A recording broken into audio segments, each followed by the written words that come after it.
Good evening, everyone. I'm Max Rudin, President and Publisher of Library of America, and welcome to LOA Live. Library of America is a nonprofit organization dedicated to publishing authoritative new volumes of great American writing and to keeping the many-voiced American literary tradition a vital part of our culture. A special welcome to Library of America fellows and members who support our mission. Tonight, we mark Kurt Vonnegut's centenary year with acclaimed director, producer, and screenwriter Robert Weide, whose brilliant new documentary, Kurt Vonnegut, Unstuck in Time, is watchable on all major streaming platforms. Vonnegut's writing is collected in 4 Library of America volumes, available singly or as a box set, edited by Sidney Offutt, Kurt Vonnegut's close friend and tennis partner, who appears in the film. The first volume, Novels and Stories 1950 to 62, is kept permanently in print by a gift from Library of America trustee Matthew McLennan to the Guardians of American Letters Fund in honor of his daughter, Amelia. Thanks to his generosity, the volume stands as a lasting testimony to Vonnegut's achievement. The other 3 volumes are still available for adoption, and links to the 4 books and to Robert Weide's film will be dropped in the chat. We're grateful to our partners for this evening's program, the Association of Literary Scholars, Critics, and Writers, DOC NYC, the Kurt Vonnegut Museum and Library, the Kurt Vonnegut Society, and the Writers Guild Foundation. Kurt Vonnegut's remarkable career spanned 14 novels, 3 story collections, and 5 plays, along with essays and journalism. In the 1960s and 70s, he was a literary hero, and well-thumbed paperbacks of his books were a regular feature of dorm rooms and coffee houses. His immediately recognizable style, dark, funny, eccentric, irreverent, wildly imaginative, and fueled by a kind of world-weary moral fury, set the tone of the counterculture and captured its spirit. 6 decades later, its magic endures.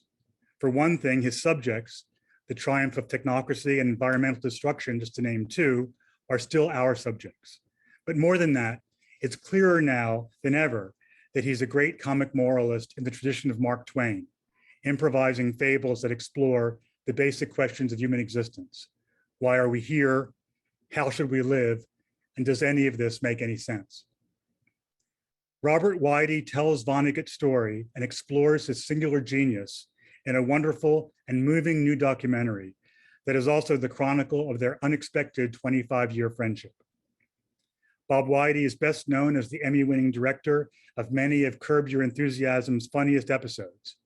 He is also acclaimed for 5 illuminating and very funny documentaries about the Marx Brothers, W.C. Fields, Lenny Bruce, Mort Sahl, and Woody Allen, as well as a haunting adaptation of Vonnegut's novel, Mother Night. My paid gigs, he has said, allow me to pay for my documentaries like a drug habit. We're incredibly fortunate to have him with us tonight, joining us from his home in Los Angeles. We have a brief clip from the film to start things off, which we'll screen now. A reminder that we invite your questions and comments. The Q&A button is on your menu bar. Please let us know where you're viewing from. Now, here's a clip from Kurt Vonnegut, Unstuck in Time, written by Robert Weide and directed by Robert Weide and Don Argett.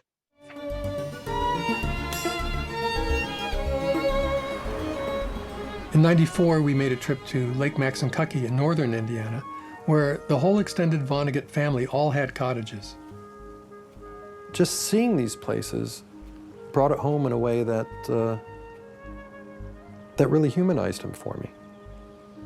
He was opening up about his experience in Dresden, his childhood, seeing the place where he actually came up with the idea of Tralfamadore. I had never read about it in any book. He'd never written about it, but he showed me where it happened. This platform here, as my father designed it and had it built, and the family would gather out here, particularly at night. And one night, Cousin Richard was naming the different stars and constellations, and nobody knew whether he was telling the truth or not. He would say, well, there is Arcturus, and there is Andromeda, and so forth. And so there was a lull in the conversation, and I must have been about 10 years old, I think. And so I all of a sudden pointed up to the sky and said, "There is Trout-Famador." We're back with Robert Weide. There he is.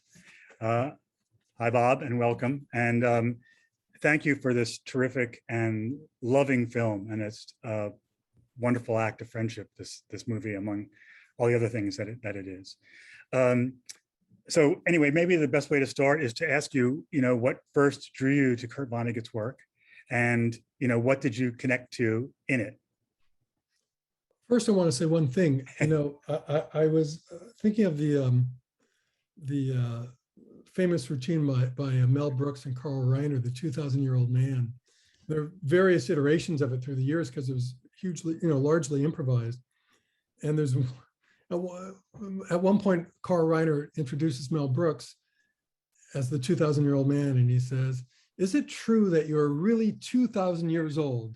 And Mel Brooks says, no, I'll be 2,000 next Tuesday. Don't make me any older than I already am. So in this, 100th year of Vonnegut, I keep thinking of him saying, wait a minute, guys, I'm 99. Let's not rush this.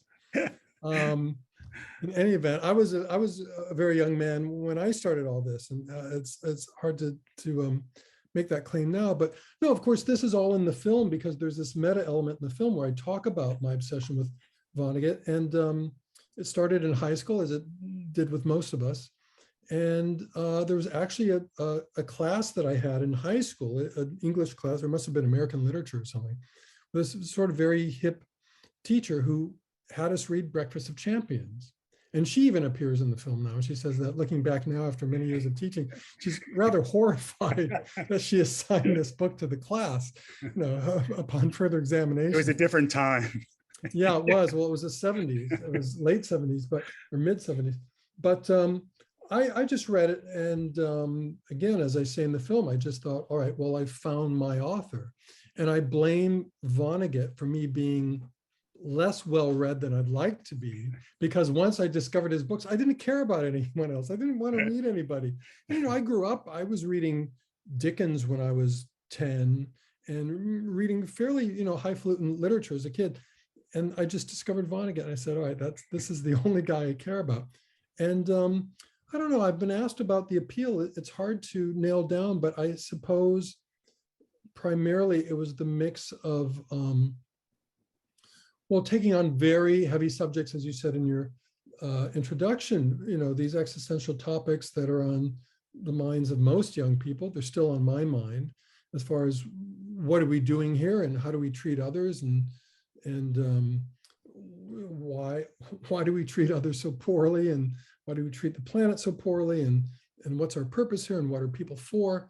And but instead of feeling like a lecture or a speech, it all was run through this great Midwestern sense of humor. And I always doted on comedy. I was a big comedy buff, and the Marx Brothers and W.C. Fields and Woody Allen and Lenny Bruce, and so when I came upon Breakfast of Champions, which is probably his funniest book, I just discovered another great humorist, and I loved it. And there was, I had to read everything, and there was no turning back. So you did what any 22-year-old, you were a 16-year-old would do, which is you decided to write him a letter about a project. Well, the letter did come later. The letter came when I was 22. Okay. Yeah. So at some point you decided to write him a letter, and I'm curious about it. Had you ever done that before with an idol in your life? And it made me think, Rick Moody once said that what he loves about Vonnegut's style is that it's plain spoken, beautiful, funny, and humane. He sounds like a person, and a very warm, interesting person, not like a literary voice. And I wondered if that had anything to do with it. Did that did that fact that he seemed to be there on the page embolden you to write to him, or that had nothing to do with it? I don't think it had anything to do with it. I think his style of writing had a lot to do with my attraction to it. I've always said that there's what I call spinach literature, which is the stuff you read because you're supposed to read it. It's like how Vonnegut said he never even read Madame Bovary until he started teaching at Iowa. And then somebody said, well, if you're teaching, writing, you've got to read Madame Bovary. There are those books, which is, by the way, is a terrific book, of course. I only read it a few years ago because he read it. But yes, I think, his work was never intimidating. I mean, you pick up Breakfast of Champions of all books and you just thumb through and you see those illustrations. You say, okay, I can handle this. It feels like it's one step up from a graphic novel, you know, like a comic book. And so, yes, his style of writing and how personable it was and how friendly it was had to do with my attraction to it. But the letter came, I mean, I was in high school, probably, I guess, 16 when I discovered him. My career started pretty early. I made my first film, which was a documentary on my cinematic loves, in the same way Vonnegut was my, you know, my literature idol. I made this documentary on the Marx Brothers for PBS when I was 22, and and it did very well for them. And I thought, all right, I've got this under my belt. I can probably get funding for another project. What should I do? And I thought, well, maybe I could do a film on Vonnegut. And yeah, there was this sort of fanboy interest in just getting to meet him and talk to him, maybe interview him. I'd written a lot of fan letters when I was a kid. We had a Who's Who book. I don't even know if that's published anymore, but it would sometimes print addresses of celebrities. And I loved old MGM musicals and I loved all kinds of movies. And I would find an address for Fred Astaire or Gene Kelly or somebody like that. And I would just write them. And sometimes I'd get an autograph back or something. But this was very different. I had a professional agenda. That first letter was not a fan letter. I mean, the subtext was a fan letter, but it was really me saying, I produced this film on the Marx Brothers. I'd like to make a film on you. If you would consent to it, I think I could have the financing within a year. Haha, that was 1982. Film came out last year. And he responded, and it just so happened, as fate would have it, that he had seen my Marx Brothers film when it aired, you know, a few weeks earlier, because he also is a comedy buff and just happened to watch it and he loved it. So he didn't perceive me as a 22-year-old, you know, fan. He perceived me as a professional, as a filmmaker who was proposing a film on him. So he answered in the affirmative, invited me to call him, which I did, invited me to come out and see him in New York, which I did. And, you know, the rest is history 40 years later.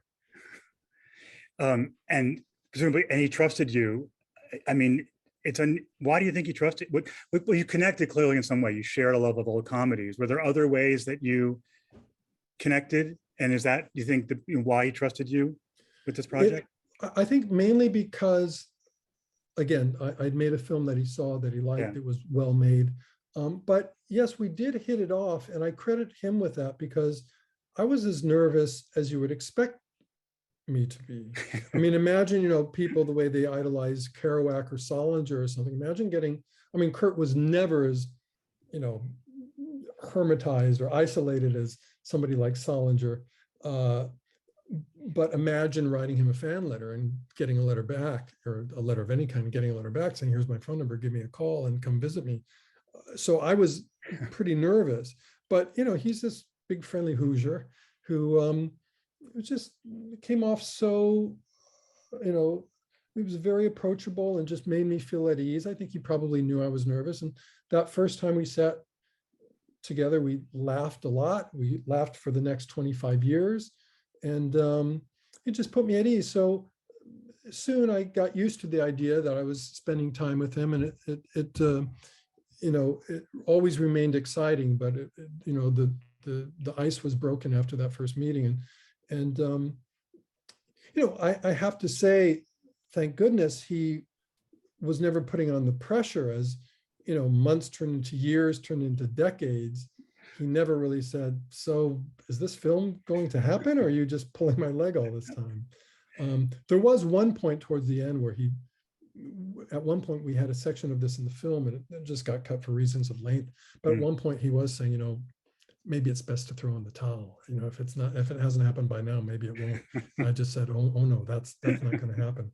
But you know, as you see in the film, there's a certain point where the friendship overtook any concerns about the production of the film. So we would hang out and spend time together.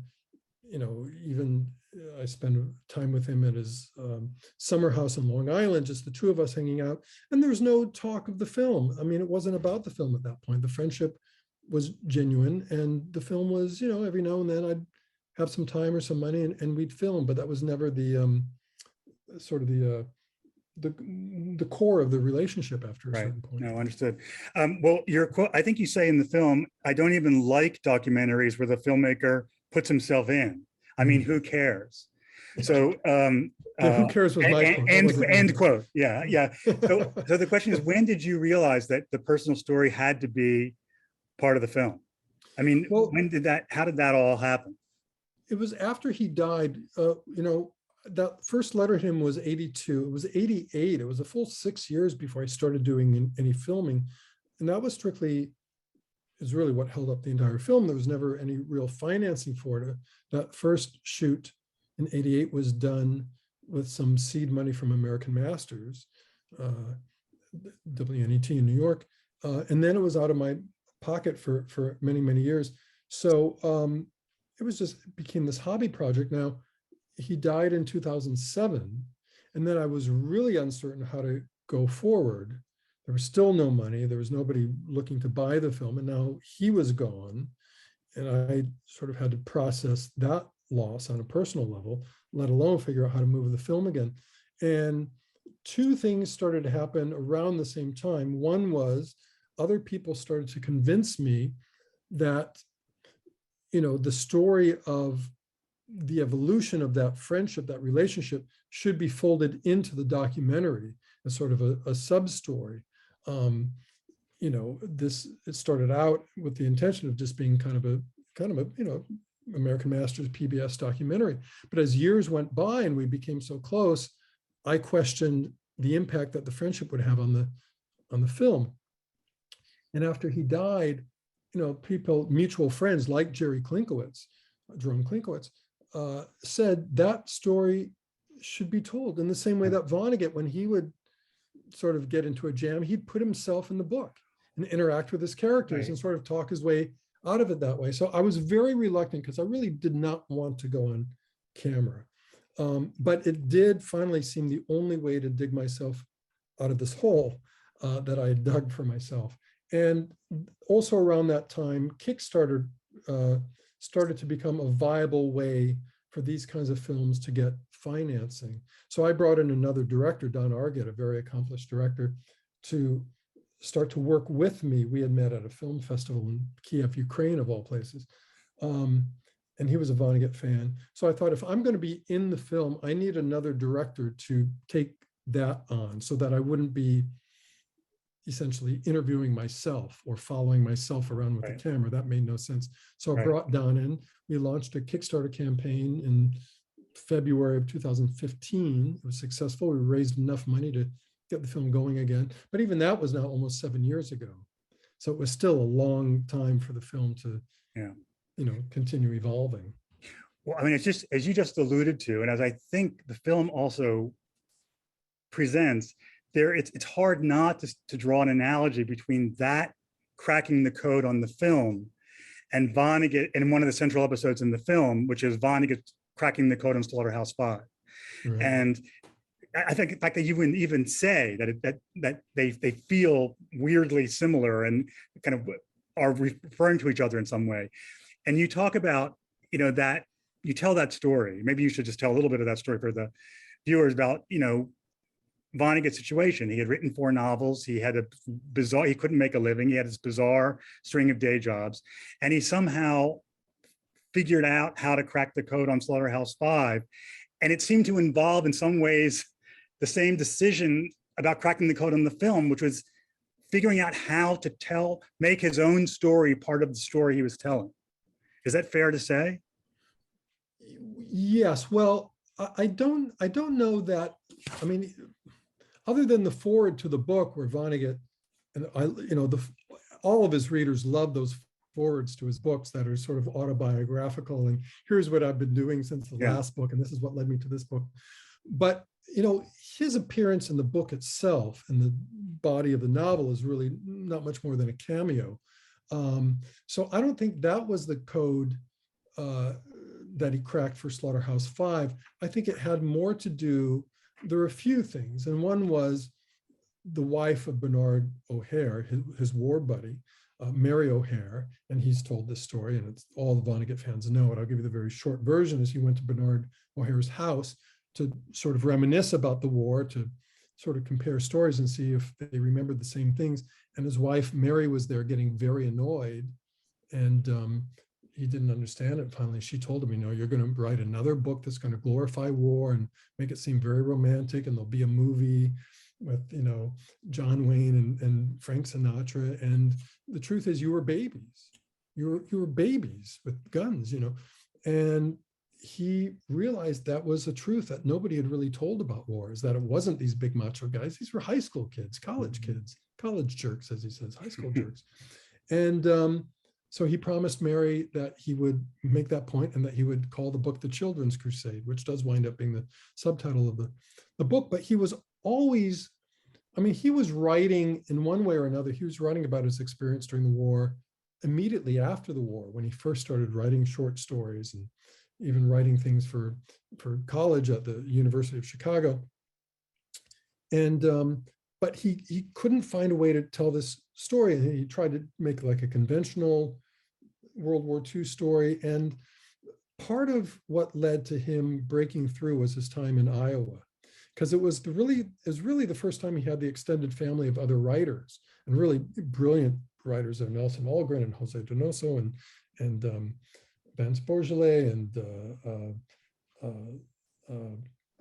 I'm under the pressure of having to come up with names now. Of course, I can't come up with all of them. But and he was surrounded by other writers, and this was, it was the late '60s, and people were getting experimental, and so he did bring a meta element into it, and he decided to tell the truth. But at the same time, the fact that he wrote this World War II memoir, a fictionalized memoir, about this horrific event, the firebombing of Dresden. And in the middle of the story, you've got him flying off to Tralfamadore, and being observed by the aliens under this sort of geodesic dome with a porn star, Montana Wildhack. It was just wild. It was a crazy way to tell the story. But again, it was the time, and he just sort of cut loose and got experimental and brought the science fiction element into it and this sort of time travel element into it. And it was just such a unique way of telling this story. And it just hit. It connected with the counterculture and college kids in the late '60s. Vietnam was going on at the time, and they related to the not only the anti-war element, but the iconoclastic element of it and the experimental element. And suddenly he was a hit among college kids, and as I say, the counterculture, and that was it. He was now on the map. But yes, during those years he was struggling. When you look at those great books pre-Slaughterhouse-Five, how can you write The Sirens of Titan, Mother Night, God Bless You, Mr. Rosewater, Cat's Cradle, and still be unknown? What do you got to do to get on the map? Cat's Cradle became a bit of a cult classic on college campuses and that kind of thing, but didn't make him any real money. These were sort of dime store paperbacks. And he was doing all that and still had to sell sobs or teach for a living. And then Slaughterhouse-Five, finally, he didn't need a day job. Right. The bombing of the scene of the bombing of Dresden, the giant footsteps that I hear above, is one of the two moments in Vonnegut's fiction that the film pulls out all the stops for. If I'm remembering correctly, there's two moments when there's an animation, and there's just like a big treatment of these moments. And I'm curious. I want to get to the second one in a second, but what was behind the decision to make that Dresden moment a central moment? And also, what do you see Dresden as, in some sense, like a rosebud moment for Vonnegut, even though he himself, of course, famously downplayed its significance over and over again in essays and in the film too.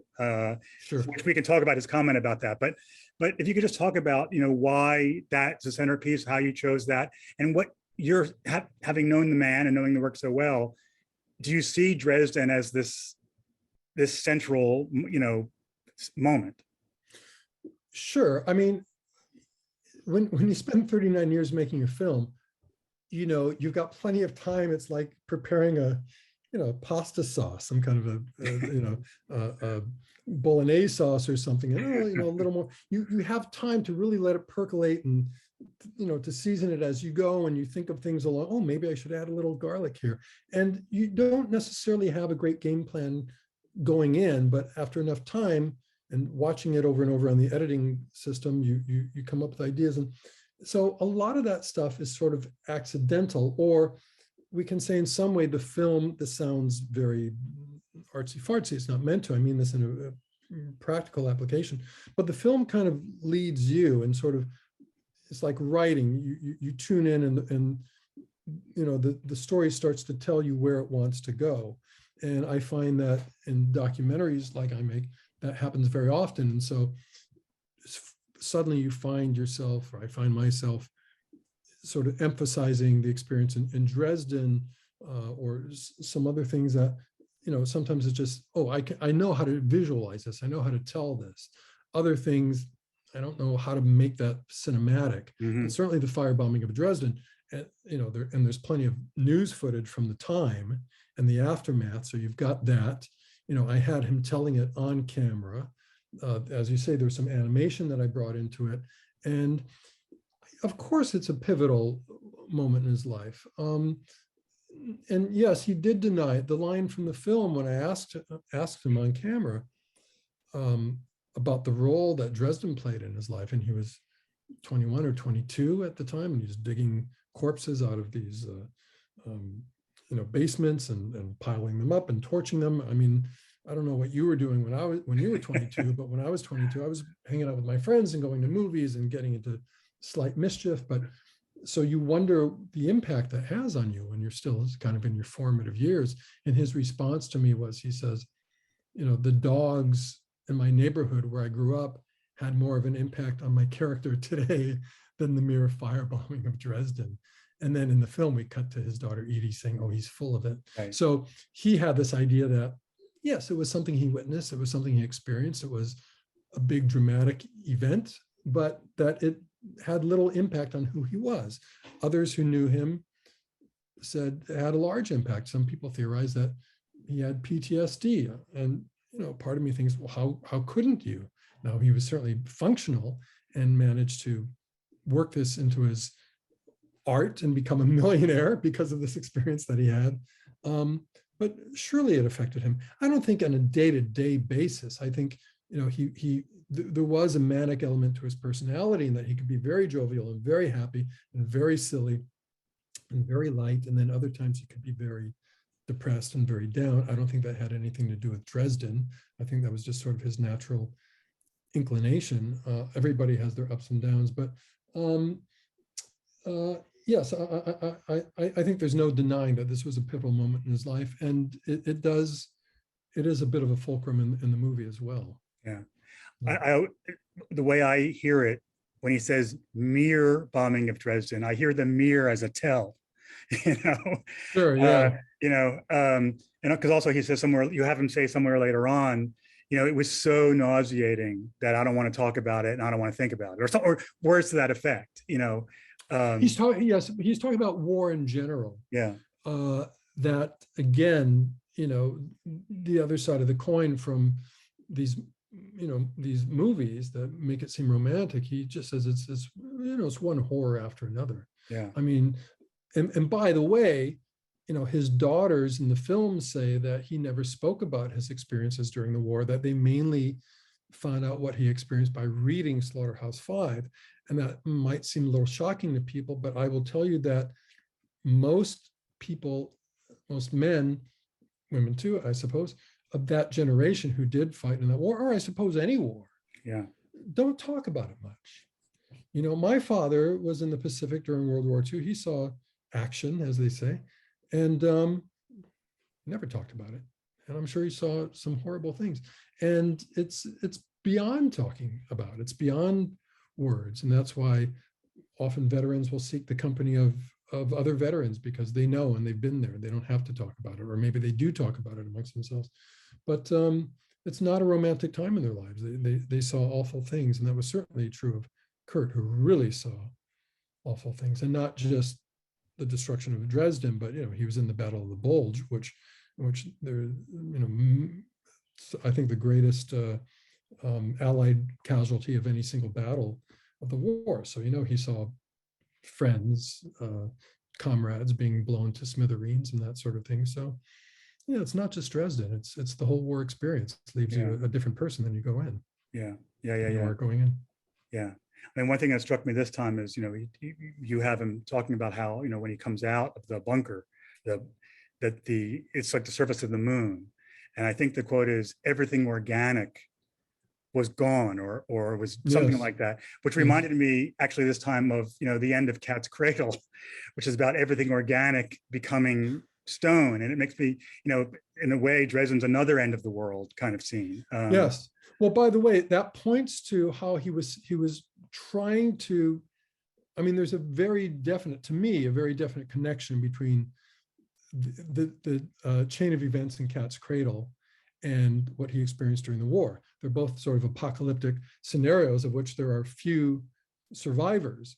And he is one of them. And he saw the end of the world, so to speak, within this microcosm and survived it and lived to tell about it, just as Jonah does at the end of Cat's Cradle. So there's this sort of apocalyptic event. And I think that was him on some level. Now, he may or may not deny this, but I think that was him trying to work out Dresden creatively. In God Bless You, Mr. Rosewater, there's a Dresden, there's Elliot Rosewater is having this fantasy of Indianapolis being consumed by a firestorm. Mm-hmm. So, Sirens of Titan has this intergalactic battle between humans on Mars and humans on Earth, and everyone's wiped out. So I think he was always trying to, as I say, crack the code, and finally did so with Slaughterhouse-Five. And now I've talked myself out of remembering what your question was. That's okay. It was a great answer to whatever question I may have asked. But we'll go back and we'll fill in a question later that'll match it. Yeah. Well, one of, the classic Kurt Vonnegut response to trauma and pain, as we know, is laughter. And one of his responses, and one of the features of the film is his laughter. That is to say, throughout the film, we see him laughing. And I think the first time we see him laugh is after he says, "My books are about loneliness. The world is full of lonesome old people. When trouble comes, they call the police or the fire department." Big laugh. And then, like, the next moment is, in his high school reunion, there was a guy who was taking a bath and he heard about Pearl Harbor and he got up too fast. He hit his head on the faucet and died. Yeah, huge belly laugh. Huge belly laugh. Yeah. So actually, I wanted to just, I think it's fair to say know a little bit something about comedy. How do you? Well, I guess what I'm curious about is, clearly there's this connection between laughter and pain, laughter and outrage, laughter and suffering in Vonnegut's work. Is the way the humor works in the books similar to the way the humor worked in The Man as you got to know him? How do you read that balance between, what did we say, dark and light, between, in The Man and the work? I just think of that Joni Mitchell line, "Laughter and crying is the same release." Or same relief. I can't remember which, but God bless her. That was the interesting thing about getting to know him, is when you're hanging out with him, your conversation leads you to say, yeah, this is the same guy who wrote those books, because it's the same thing. He can be talking about something very, very dark, and make it funny, come up with a joke, or just, be laughing about it, or something, very absurd. So yeah, you really see the man in the books, and the books in the man. People ask me about my memories of him, and this sounds trite, but I will say, when I look back at the 25 years that I spent with him, the main thing that I remember is the laughter, and laughing over really silly stuff. That week that I mentioned before that I spent with him in Sagaponack, and it was just the two of us, so we were like a couple of dorm mates or something, and laughing about the stupidest stuff. There was a little bit of drinking involved, not a lot, but a little bit of drinking involved, which maybe enhanced it a bit. But, you know, this has to do with, again, the man in the books, and the similarities and the dichotomy is he loved really dopey jokes and puns and corny jokes. And like this to him was his idea of a great joke. He would say to you, "What's the white stuff in bird poop?" You'd say, "I don't know, what's the white stuff in bird poop?" And he'd say, "Well, that's bird poop too." And he thought this was hysterical. You know, another favorite joke of his, this is a bit outdated now, younger people out there may not get this, but he'd say, "Why is cream so much more expensive than milk?" He'd say, "I don't know why." And he'd say, "Well, it's hard to get the cows to squat over those little bottles." So this was his sense of humor. And, you know, it got to the point where we would laugh at the stupidest stuff. And then I'd go back and read one of his books again and think, wait, my friend, that idiot who tells the poop jokes, is the guy who wrote these books? And then I actually had some trouble reconciling, you know, the genius of these books with the actual guy who just loved laughing and loved stupid jokes. And but he was a combination of the two. And that's, I think, what a lot of us love about his books. And that's what I loved about him. Yeah. He wasn't self-important at all. Right. It reminds me of Jay McInerney's phrase about him, which is he was a moralist with a whoopee cushion. Yeah, great. So let's talk about that other side. One of the most, maybe the most moving passage in the film is when you follow him home to his home in Indiana, and we hear about his family, and some of it is saved toward the end of the movie to reveal about his mother's suicide and what happened to his sister. And there's a moment where he says, "Sadness is an interesting emotion. I think of all that's gone and will never come back." And that's said in the context of you with him at his childhood home and his summer cottage. And so I guess, one thing I wondered is, what it was like, if you can talk about what it was like to visit his hometown, his family home, his former summer cottage high school with him, and what did you learn about him, or what did it reveal about him that you hadn't quite suspected or seen before? Well, he did enjoy going back. And he had maybe been to his childhood home maybe once, maybe twice in the intervening years since he left there as a very young man. Actually, they left that house, I think, when he was maybe 10 or so, because of the Depression, and they had to sort of downsize. But he did enjoy going back. He did enjoy his trips to Indianapolis. He certainly enjoyed walking around through the house, and I think he was glad to have the excuse of me making the film to give him entree to the house. And the people who own the house were very nice, of course, thrilled to have him over there. And he really enjoyed walking around and reminiscing. And, there's so much more that's not in the film of him just coming up with these random memories when he'd walk in a room and say, "What happened here?" And, he says in the film, he says, "None of this makes me sad because these were such happy years spent here." It was really once we went back to the house that his parents lived in, that they moved into in the 40s, I think maybe 41. And this was the house that his mother died in. And that's when he got a little more melancholy. First of all, this was the house where his mother died. He and his sister discovered the body upstairs.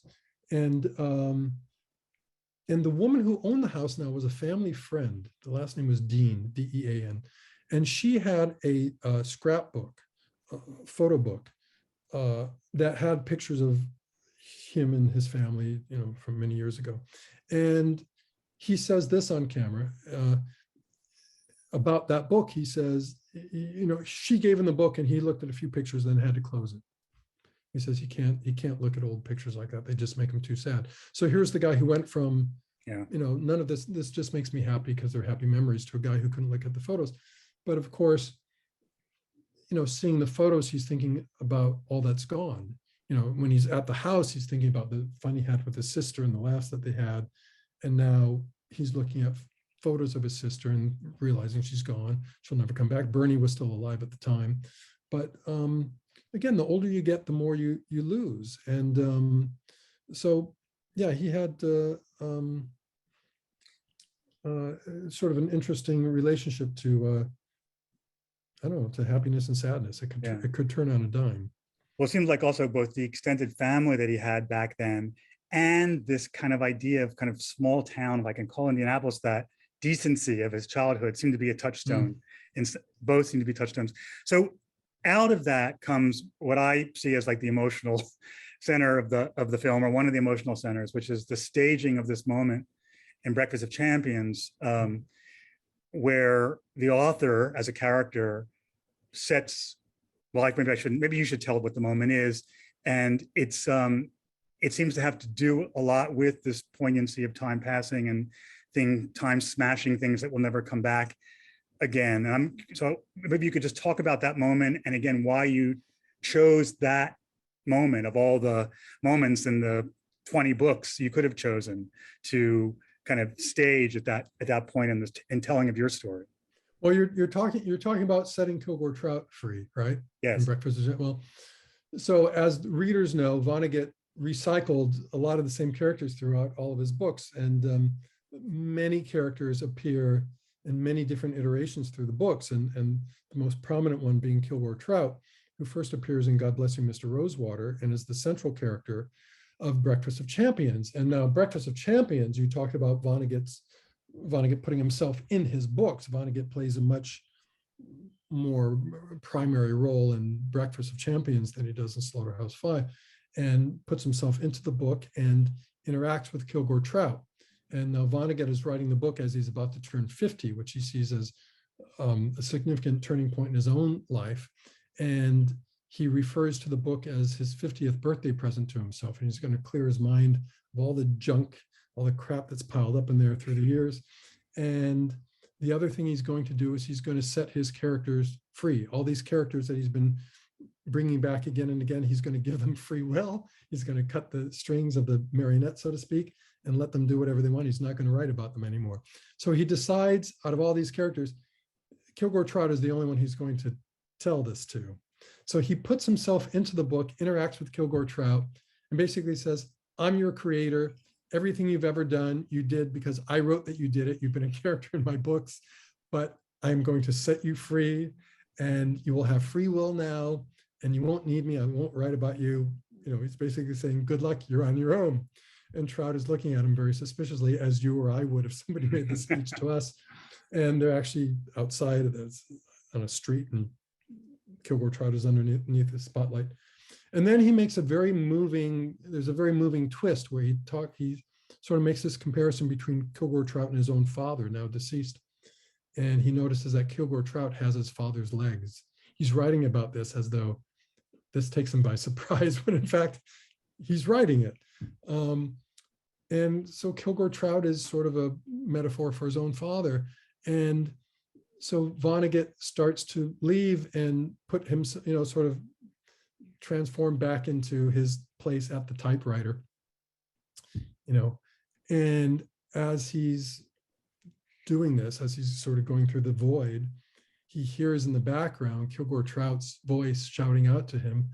Kilgore Trout now accepts that he's Vonnegut's character, and he shouts out through the void. Vonnegut can hear his voice echoing, Kilgore Trout yelling, "Make me young, make me young, make me young." And I always thought, I can do it now because I've done it so many times, but in the past I could barely talk about that sequence without choking up. Yeah. I mean, that's how deeply it reached me. And, by the time I went on camera, I had, as I say, my co-director, Don Argett, filming me.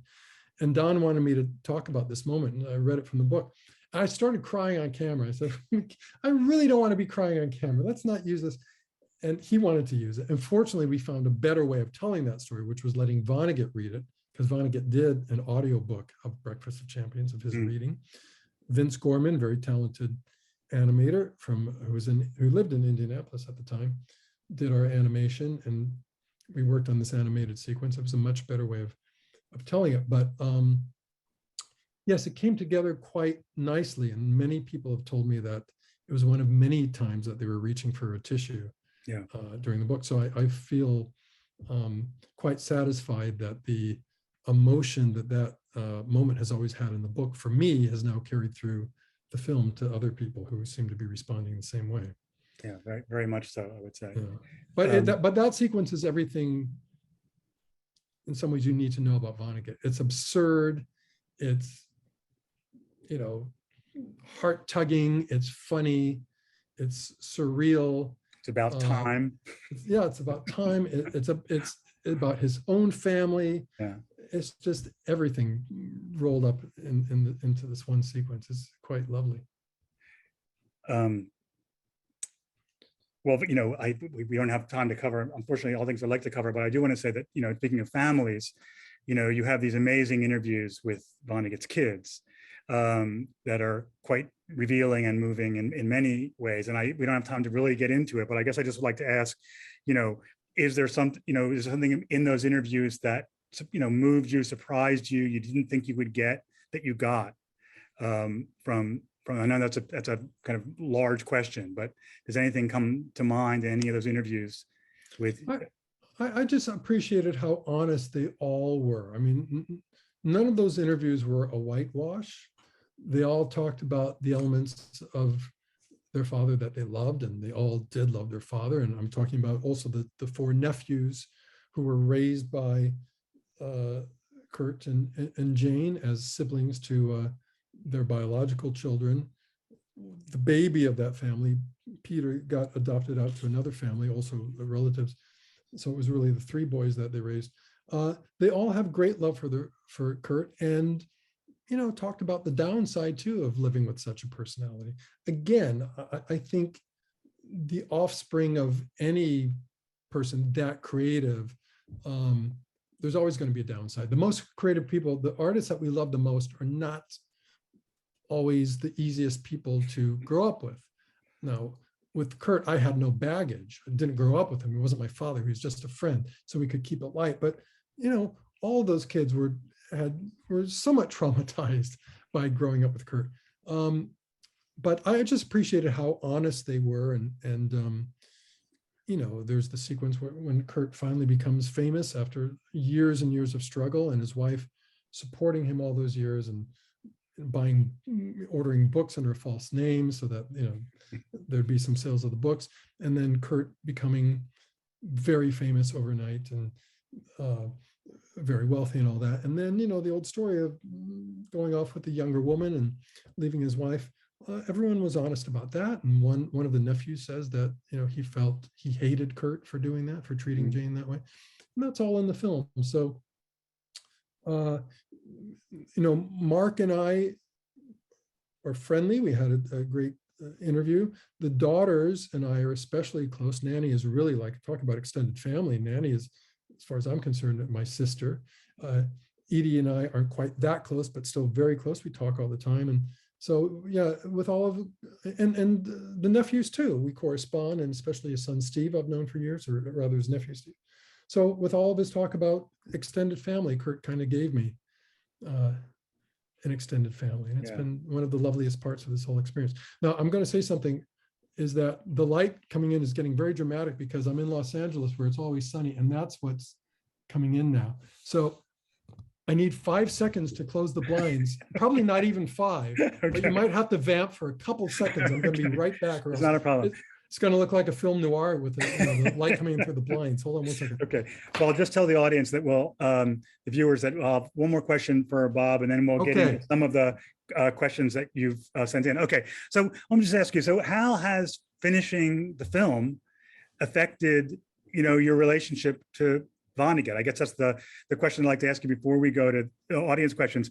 I mean, has it been, I don't know what to say, cathartic in some way, or, you know, do you find that his, you know, are his books and the man, is he as strong a presence in your life and in your consciousness as before? I mean, what's your? Yeah, I mean, I think that's the closing note of the film, is how he's still so much a part of our lives, our being, myself and my wife, Linda.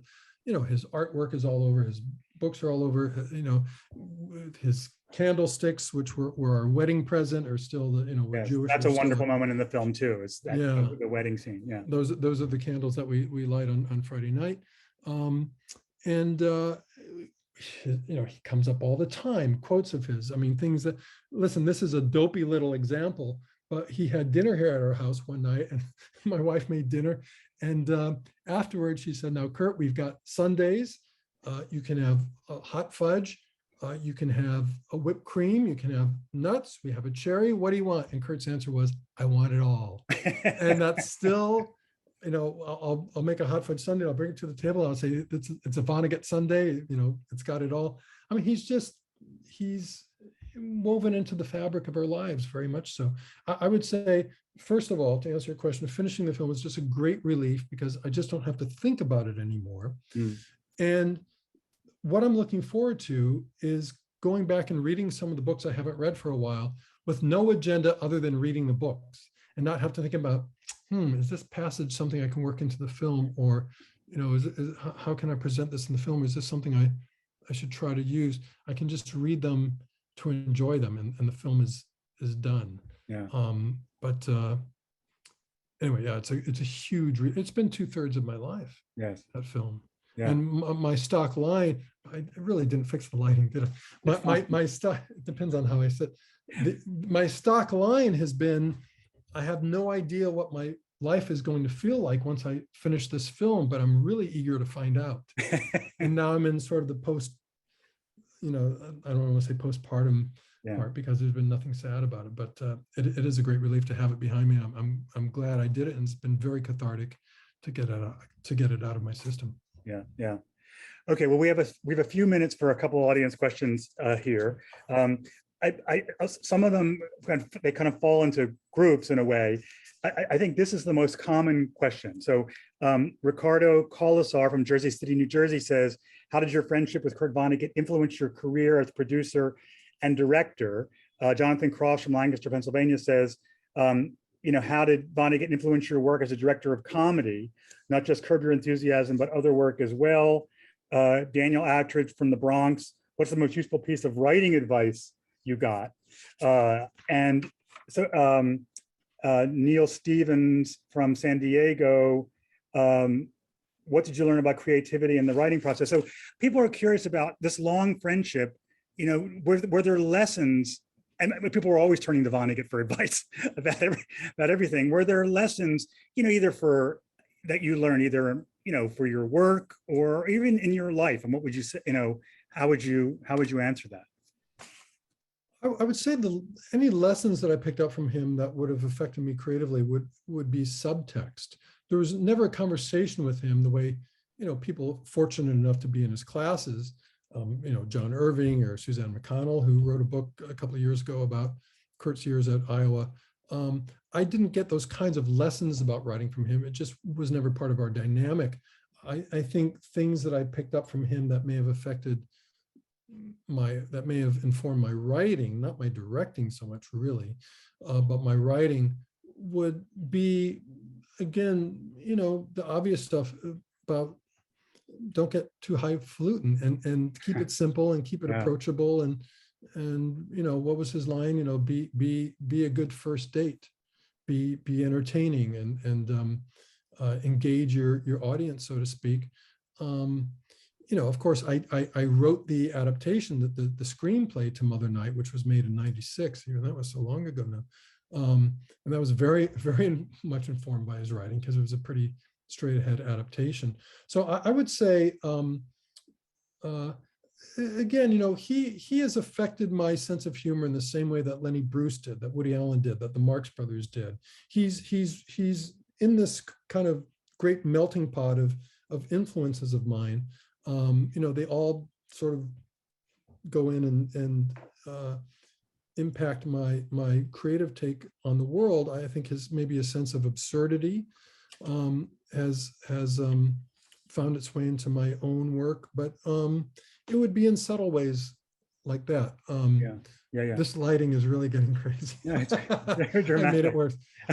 I need a lighting guy. There's somebody out there who can get to Studio City in Los Angeles in a little bit, and just the lighting would be great. But it's a hard question to answer, except in the most I don't know. I guess that's it's a good answer. In the film you show, the boxes and boxes. 2 seconds. Yeah. Okay. Okay, that should do it. There we In go. the film, you show the boxes and boxes of tape and everything that you collected over the years, and there are a bunch of questions about that, which I'll just say. So David G from Brooklyn says, what's some cool stuff from the Vonnegut archives that didn't get into the documentary? David Meyer from Indianapolis says, will you be donating or sharing media assets with the Kurt Vonnegut Museum and Library? And then there was one more question like that. Hold on one second if I can find it. So I think the question was, will there be a concert? Will it be a concert film of his performance at the Unitarian Church, which we get moments of in the film? So I guess it's a question in general about the archives and what you're going to do with it. And I guess I would add on top of it my question, which is, what piece of footage on the cutting room floor broke your heart the most? Well, let me go after that first. There are a few things that wound up on the cutting room floor that I was sorry to see go, but the film's already 2 hours and 6 minutes, which is pretty indulgent. There was a lot more about how his time at GE and Bernard, his brother Bernard's work with with ice and cloud seeding informed the notion of Ice 9 and Cat's Cradle. And we actually showed pages from years before he wrote Cat's Cradle. He'd written a short story called Ice 9 and couldn't sell it, and was about to sell it to some science fiction magazine. I forget the name now. It was in the film for like a few $100, like $300. And then at the last minute said, no, I'm going to hold on to this and come back to it later, which he did. And if he had sold it to that magazine, that would have been it. Ice 9 would have been a story that he sold for $300. There'd be no Cat's Cradle. We had a whole sequence on that had some nice animation in it. That hit the cutting room floor, which is kind of a shame. And there's another sequence too, from Slaughterhouse-Five, from the foreword, where as he's writing the foreword to the book, Robert Kennedy is assassinated in Los Angeles. And he sort of writes that into the book, into this sort of meta opening. And we had, Martin Luther King had just been shot earlier. And, he references the phrase, so it goes at that time. And we had a really lovely sequence about that to sort of introduce how he brought the meta element into Slaughterhouse-Five. And the animation for that was quite beautiful. So, as far as the archival material, there have been a few offers from people who would be quite happy to unload that material from my closet. I have to think about it. I haven't thought about it too hard. I'm still, recovering from the film. I'll give it some thought. I've also thought about, it would have to be down the road a bit, and I'd have to get the proper clearances, is to actually do what you suggested, but not just the Buffalo speech. I mean, I filmed his public addresses, his speeches, any number of times, and there's great stuff. And I thought it might be interesting to have a DVD of his speeches, if not in their entirety, some edited version, greatest hits thing. And, we'll see. I don't know, but somewhere down the road, it would be nice if some of the material that was shot and that did not wind up the film could be viewable to people doing research and that kind of thing. But it's too early for me to even think about it. Yeah, but I will think about it at some point. Two more less. We have to go, but the two more final questions I can't resist. So this is a double-barreled one. Lisa Bregman from Washington, D.C. says, did KV consider himself to be spiritual or religious in any way? And then there's a question for you, which is, are you a Baconist? No, I'm not. I'm a sort of minimally observant Jew. I like the Jews because we don't claim to know exactly what's going on or what's going to go on after we die. We just said, whatever. And we try to behave well in this world without the idea of rewards in the afterlife. And that was Vonnegut's spirituality too, as I say in the film, to the extent that he affiliated with any organized religion.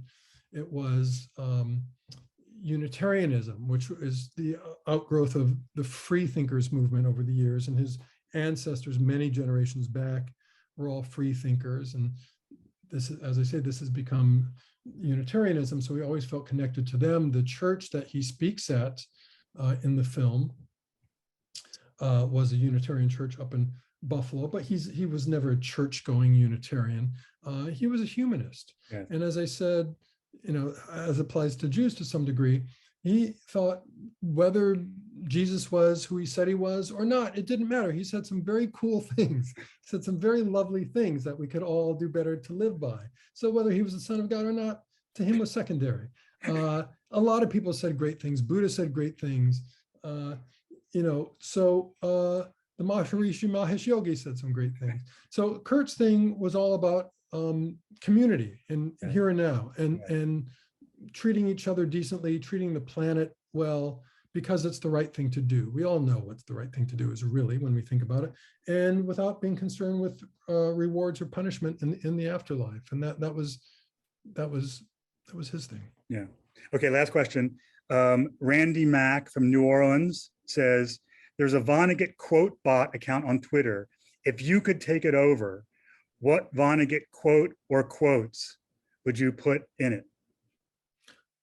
I don't know, but I can tell you this, I'd probably include 4 quotes and make it a gallon. That's my own love for puns.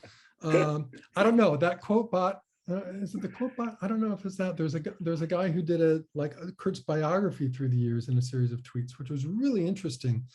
I wish I remember the name of that Twitter feed now. It was just great. But I don't know, the quotes are out there. I can't pick a favorite one or anything, but okay. He said a lot of wise things, and he told a lot of corny jokes about bird poop and cream. So good enough for me. Thank you, Bob, very, very, very much. Thank you, Max. It's been fun. You've been listening to Robert Weide on the life, work, and legacy of Kurt Vonnegut. His new documentary, Kurt Vonnegut, Unstuck in Time, was released in November. Vonnegut's novels, stories, and essays are collected in 4 volumes in the Library of America series, edited by Sidney Offutt. Please join us for forthcoming online events from Library of America. In February, we explore Octavia Butler's breakthrough science fiction novel, Kindred, with MacArthur Fellow and Obie-winning playwright Brandon Jacob Jenkins, who is adapting it for FX. Kindred is published in Kindred, Fledgling and Collected Stories, volume number 338 in the Library of America series, edited by Neezy Shaw and Jerry Canavan. In March, LOA Live welcomes Elizabeth Samet, professor of English at West Point, for a conversation with historian Richard Frank about her new Library of America edition of 3 classic memoirs from World War II's Pacific Theater, published for the 80th anniversary of Pearl Harbor. Details about this and other upcoming LOA Live events can be found on our website, loa.org. We will also find information about Library of America's Kurt Vonnegut, Octavia Butler, and World War II memoirs volumes, and links to purchase those and other editions of Great American Writing. You'll also find recordings of tonight's and previous LOA Live events. Thanks so much again to Bob Weide for a really wonderful conversation tonight. And have a great evening, everyone.